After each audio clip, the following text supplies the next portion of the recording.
Welcome to Equilibrium Echoes, the podcast where we delve into the transformative power of your inner world on your relationships. I'm your host, Alyssa Decker. Join me as we unlock the secrets of emotional equilibrium and dig deep into the tools and insights needed to foster healthier, more fulfilling relationships in ways that feel safe and authentic. Hey there, friends. Alyssa here. Today you're going to hear something a little bit different on the podcast this week. This episode was taken from my Speak Your Truth challenge. This was a 5-day experience that I originally hosted live inside my Facebook group. So you'll hear me mention the group or lives or interacting with other participants during the recording because that's how this content was originally delivered. But don't worry. Everything I taught applies to you right here, right now. This is a series of 5 episodes designed to help you stop shrinking yourself, start speaking up, and navigate your high conflict or challenging relationships with confidence and clarity. If, as you're listening, this content resonates with you and you're ready to go deeper, I want you to know that this is exactly the kind of work we do inside my coaching program, Conflict to Connection. I'll tell you more about that at the end of this episode. But for now, grab a journal and a cup of coffee and let's dive in. Let's talk about apologies. Let me know, drop me the one in the comments if you have ever been apologized to and you were really skeptical that that was genuine. You were like, this doesn't feel like a real apology. Drop 1 in the comments if that's you. Drop a 2 in the comments if you are an over-apologizer. If you're an over-apologizer, drop a 2. Some of us are going to be 1s and 2s. Most of us are probably going to be 1s and 2s. And so I want to kick off here by telling you something I heard. This is not my saying, and I can't even remember who said it. So if you've ever heard this and you know who said it, tell me because I would love to give him credit. It came from a counselor and I heard him on a podcast and I need to try to find him because I really should credit him. But here's what he said.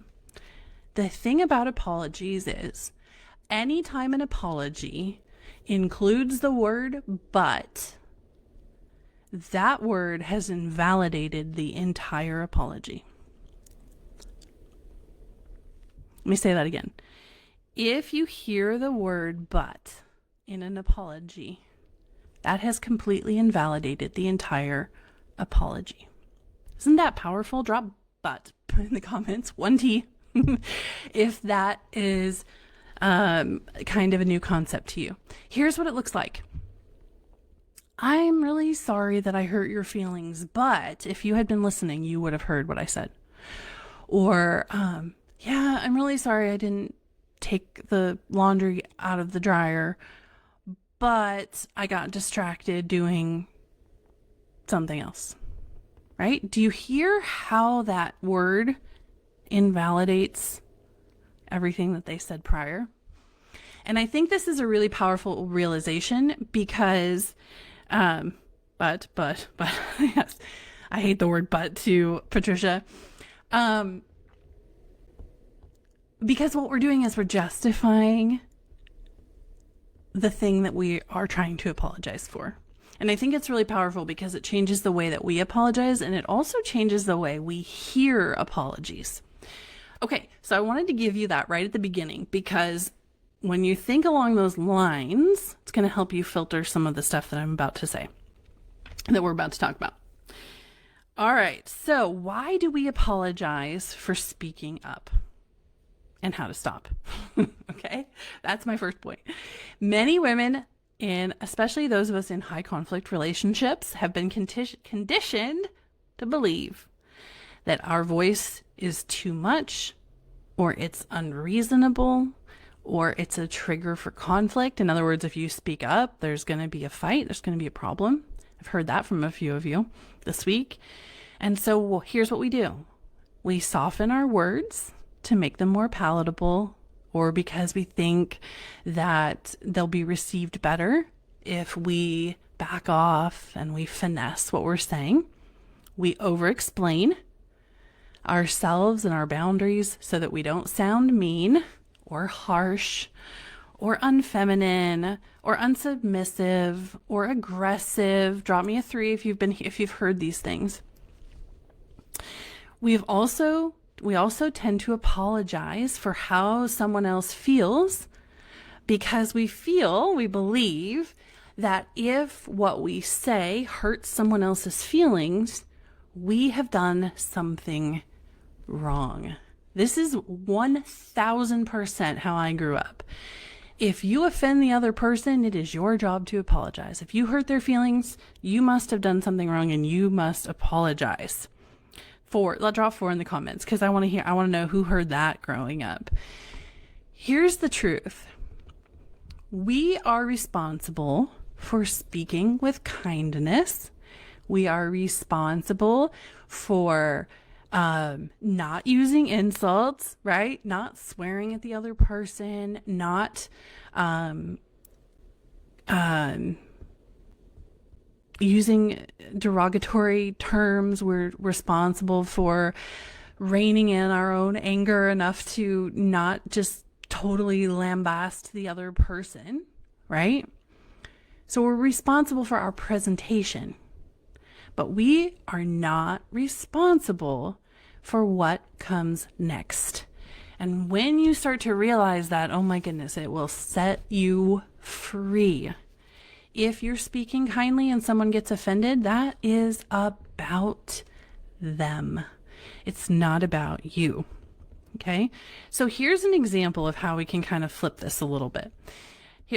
So let's say you said to someone, I can't have this conversation right now. I need a little space. I need a little time here to calm down and think about what I want to say, which is a perfect example because we've been talking about boundaries and how we can enforce them, right?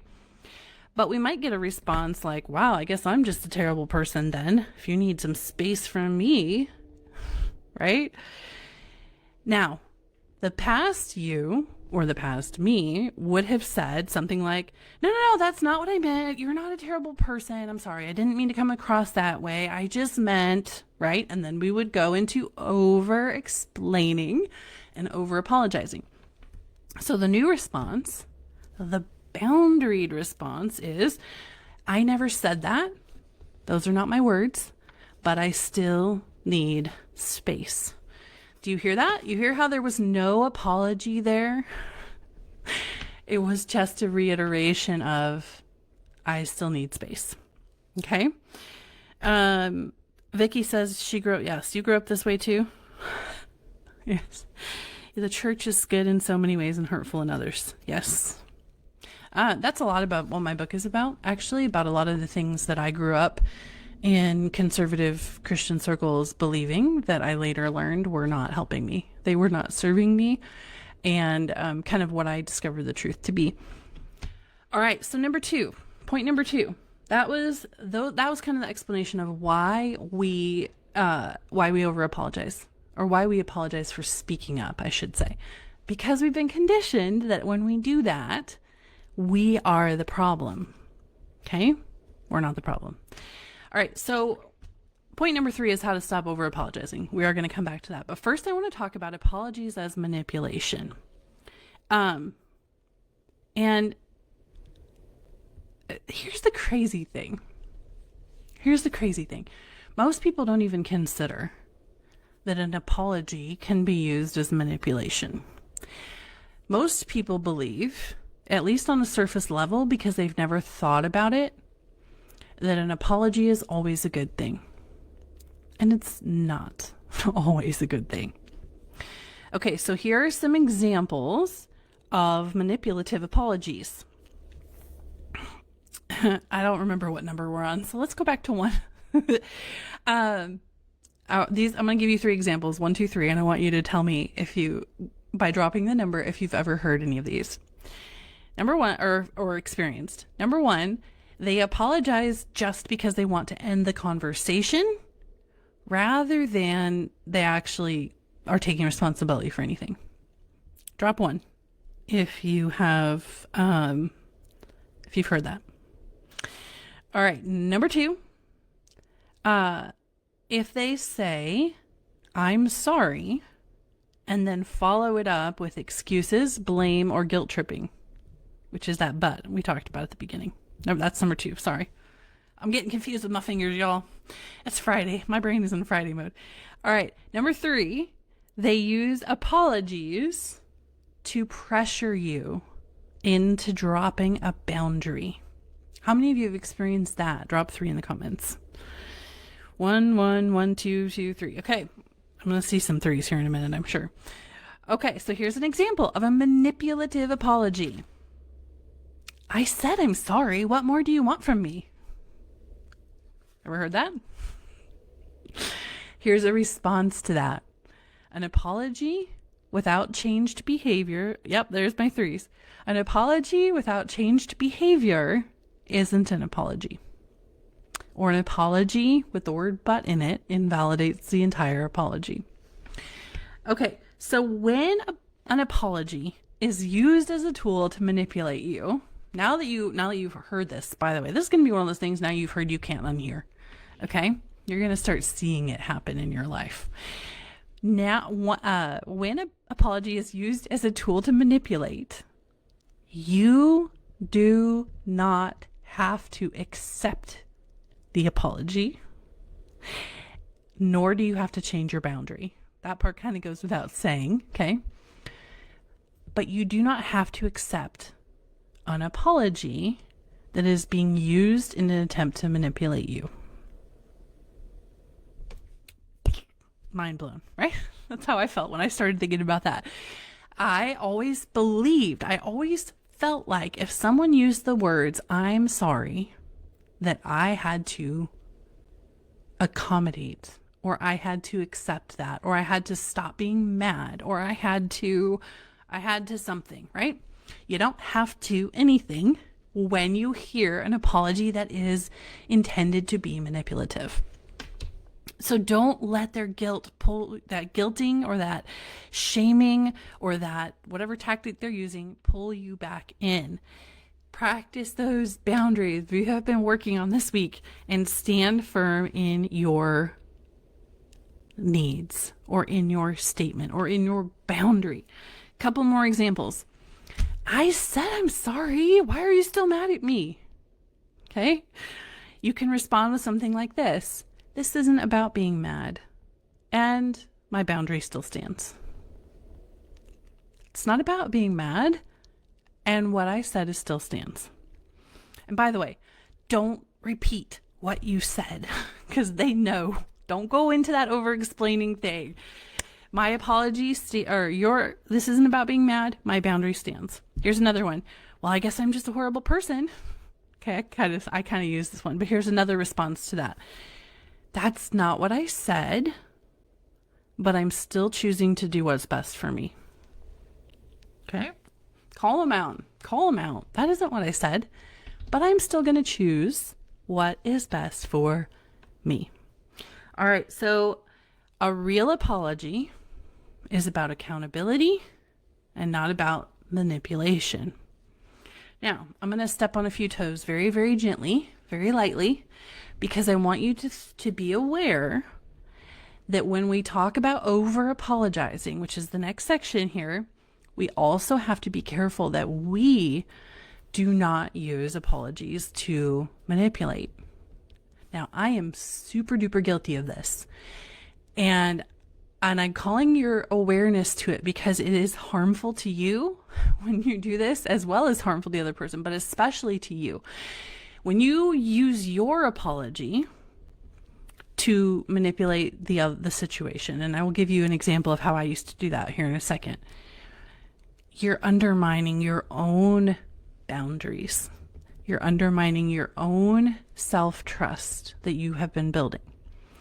So here's an example of how I used to do this.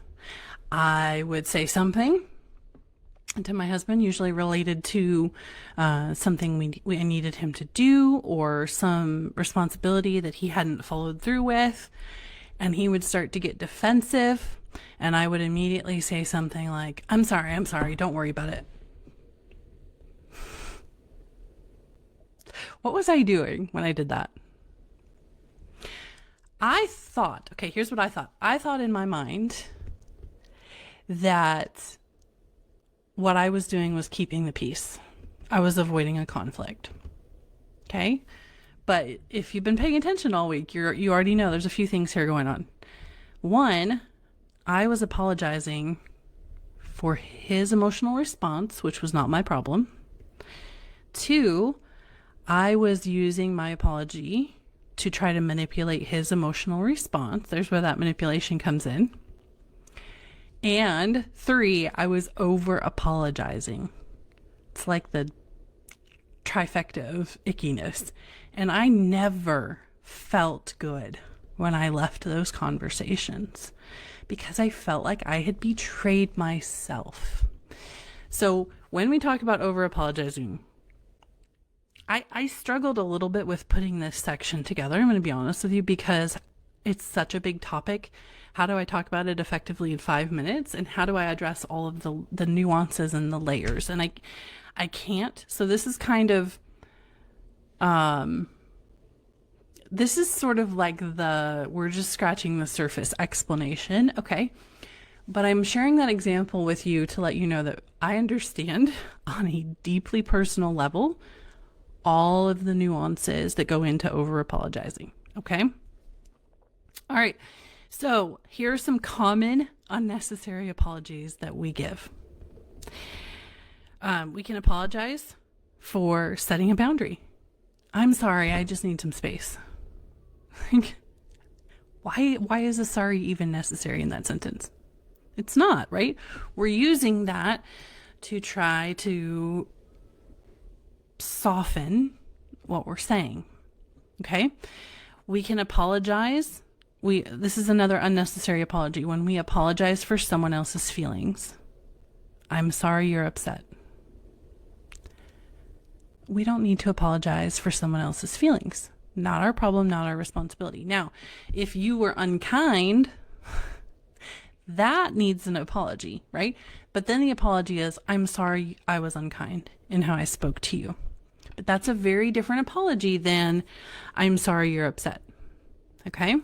See the difference? You're taking responsibility for your actions and your words and not for theirs.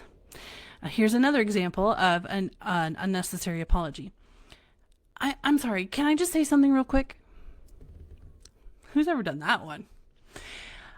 Where you feel like you want to say something and you preemptively apologize for whatever it is that you want to say. It's like you're apologizing for having an opinion before you even express your opinion. Okay, so those are some of the ways that we can over apologize or give unnecessary apologies. So here are some ways to break the habit.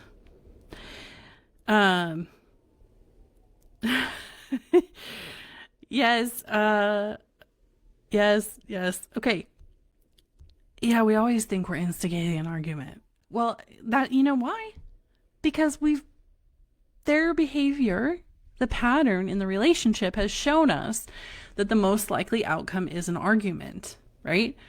But the delineation is that I want you to understand and get from this video, this training today, is that not every argument is a bad thing, number one, and not every argument is your fault, number two. And if they continue to choose to start arguments, you have options other than participating. Okay, so here's how to break the habit. First of all, start to catch yourself in the moment. When I was breaking this habit, and by the way, I still do this sometimes. Okay, I still do. I'm 75% better than I used to be, but sometimes I still catch myself. I had a note in my phone. Like, you know how you just have a little note app in your phone that's just a blank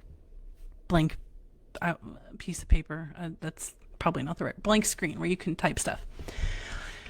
And here's how I started becoming aware of how much I was over apologizing. I would catch myself using the word I'm sorry in some instance where it was completely unnecessary. And I would open my phone and open that note, and I would put a little tally mark. And I started to tally how many times I over apologized, or I used the word I'm sorry when it was not the best choice of words. It was a lot. It was way more than I thought it was. And so after I did that for a few days, I was like, Alyssa, like, this has got to stop. But the first step was making myself aware of how much I was actually doing it, because it was such a habit for me. I didn't even realize I was doing it. So some exercise like that, where you kind of are like catching yourself using those words and recording, making little tally marks or whatever works for you, can really help draw your attention to the many ways in which we are inclined to over apologize. So instead of apologizing, once we start catching it, the more we catch ourselves after the fact, the more we'll be able to start catching ourselves in the moment. And then what we can do is start to reframe our statement. We can take a pause and we can say it differently. So instead of, I'm sorry for bothering you, all we have to do is a simple reframe. Do you have a minute? See the difference? Instead of, I'm sorry, but I really need to set this boundary, and we can just say, here's what I need right now. Full stop. Instead of, well, I'm really sorry, but I disagree. I'm sorry, but I have to disagree with you. You can just say, well, I see it differently. You can say kind of the same thing, mostly the same thing, but take the apology out of it.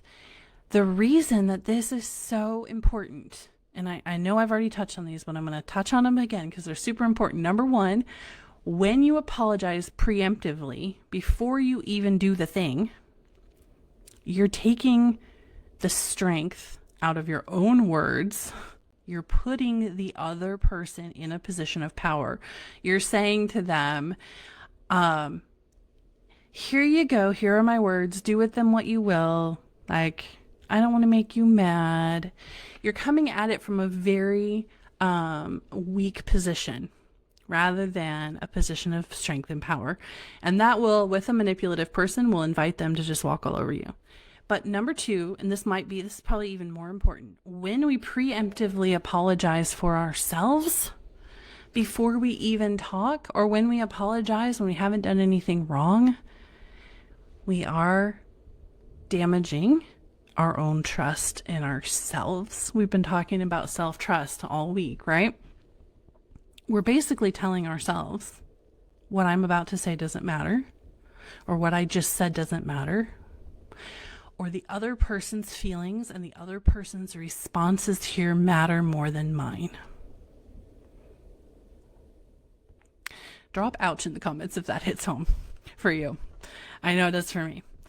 Okay, so the last point, two more points. We're going a little long today, but you can come back and watch the replay if you have to go. So the next thing I want to talk about, so how do we speak with confidence? How do we speak with confidence? How do we change this dynamic? Ouch, ouch, ouch, ouch. Yeah. I never thought about it that way either until I did. And once I did, I was like, oh, that really hit home for me. Okay, so one of the biggest mistakes we make in conflict is over-explaining. This goes hand in hand with over-apologizing. So we're going to kind of touch on this again, because I know that over-explaining is a very big problem for a lot of us in this group. And we over-explain for the same reasons that we over-apologize. Those two things, those are like the sisters that go hand in hand. Typically, if you're an over-explainer, you're also an over-apologizer. Maybe you're not, but if you're not, you're the anomaly. Okay, so here's why. Here's why we over-explain. We think, either consciously or subconsciously, that when we over-explain, if we talk enough, if we explain enough, if we put enough feeling into it, they will finally get it. They will finally see us. They will finally hear us. They will finally acknowledge our emotions and our feelings. It's coming from a good place, right? It's coming from a genuine need and desire to be seen and heard and understood. And I wish I could tell you that it works. But I think everyone in here already knows that it doesn't work. But we continue to over-explain because it's easier than setting a boundary. We over-explain because it's easier than just ending the conversation and walking away. We continue to over-explain because we are still hoping that at some point the dynamic will shift. Okay? So here's what I want to tell you. If you have been over-explaining for years in your relationship and things haven't yet changed as a result of that over-explaining, do you think that continuing to over-explain is likely to bring a change? Drop yes or no in comments. Do you think that continuing to over-explain is going to change anything? Probably not, right? But here's what we fear. Underneath all of it, we fear if we stop over-explaining, they will never see us. They will never hear us. Things will never change. And we also believe that if we stop over-explaining,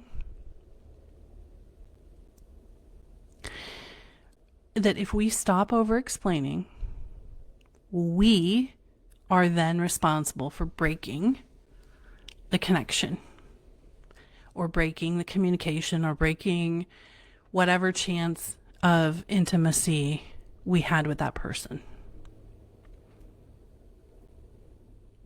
Wow, I'm feeling this right now.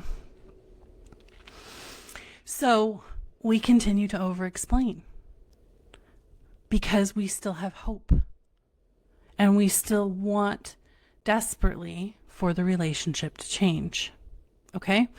So here's how we can do it without over-explaining and without cutting off the chance, the opportunity for the relationship to change. We can use something very simple, a question, a very simple question. I would really like to tell you how I'm feeling right now. Would you be open to listening? Or I would love to explain to you where I'm coming from right now. Would you be open to hearing about that? Here's what that does. It changes the dynamic of the conversation. You're still offering them a chance to connect with you. You're offering them the opportunity to say, yes, I'm all in. I want to hear your heart. But what you're also doing is you are not baring your soul, showing those deep, intimate places in your heart with them and giving them another opportunity to just stomp all over you, right? You're not giving them all of the ammunition to turn around and use against you. And so it also puts them in a position where then they have to consciously decide if they're going to accept your invitation or not. And if they are, great. If the conversation goes well, great. If not, have a boundary prepared, right? If you insult me again, I'm leaving. We can only have this conversation if you can stay calm, whatever your boundary is, okay? But if they say yes and they open the door, then you can begin to share with them. And if they say no, that is absolutely going to sting. It's going to hurt, okay? But it's going to hurt less than if you got vulnerable and you over-explained and you shared your feelings and then they just threw it in your face again, right? So that is how we stop over-explaining We stop throwing ourselves under the bus in the relationship in the hopes of getting connection from the other person without completely destroying any possibility of connection. So if you are in that place where you're like, I still have hope for this relationship with this person, but I have to stop over explaining because it's destroying my trust in myself, because it's putting me in a vulnerable position, because it is completely ignoring all of my boundaries, you have a new way to do it now. You can ask them, I would really like to share XYZ with you. Are you willing to listen? Are you interested in hearing about that? And give them the chance to tell you what they want, what they're willing to do. Okay. And then when they say yes, they're willing, you still get to hold them to their boundaries. All right. Last point of the day. Holding your boundaries when they push back. All right. So this is not completely about apologies, but I heard so much of this in your homework. I threw it in here. It is a given, an absolute given that when you start communicating differently and you start enforcing boundaries, that they are going to not like it. Okay? They're going to push back. I have had coaching clients say, I tried that thing you said and I did this thing about boundaries and they did not like it and they got angry. And I'm like, well, of course they did. Because people who don't respect boundaries are doing it because it gets them something. They like the result that they get from ignoring your boundaries. So if you start having firm boundaries and enforcing them, of course they don't like it. I want you to not only anticipate the pushback, but just know, believe, be certain 100% it's going to happen. Okay. It's part of the process. So I want to give you a couple more strategies or a couple more responses to deal with that pushback so that as we wrap up this challenge and you go and hopefully join C2C, but if not, even then, either way, working on your new boundaries to help you get ready for that pushback. Okay. Couple responses. I guess you just don't care about me anymore. That's manipulative, by the way. I'm sure you already knew that. You can say something like, that's not true, but I get to do what's best for me. Or I need to do what's best for me. When they argue or they try to convince you, they might say something like, I don't see why you're making such a big deal out of this. Like, you've never done this before. You've never made me do this before. You've never said something like that before. You can say, I love this one. You do not have to understand it for it to be important to me. You do not have to understand it for it to be important to me. Okay, here's another one. When they cross or ignore a boundary that you have clearly set, okay, because we know in order to enforce the boundary, we have to clearly communicate it. You can say this. Asked and answered. That's not what I wrote in my notes, but that works so perfectly here. Asked and answered, or I've already given you my answer. I'm not changing it. I told you ahead of time. This is what's going to happen. There is no backtracking. Okay? Holding your confidence, keeping your confidence when enforcing a boundary is not about having the perfect response. Okay? It's about enforcing the boundary whether they like it or not, because you are doing it for you. So stop. You can stop over explaining. You can stop over apologizing. Come up with some responses and some replies like these examples here, and practice them and use them. And then remind yourself when it doesn't go well and you get a lot of pushback, remind yourself that you are not doing anything wrong. You have nothing to apologize for. And most importantly, their emotional reaction is exactly that, theirs. And it's not yours to carry. Okay. There is homework in your email. In your homework, we are going to work on identifying where we over apologize, why we over apologize, identifying those manipulative apologies. And then we're going to work on some different responses. And I want, if I could emphasize one thing here in this conversation of over apologizing, maybe I've emphasized a couple of things, but I just had this thought. When we are working to change a habit of over apologizing, it's really important to understand why we're doing it and what the effect is it's having on us.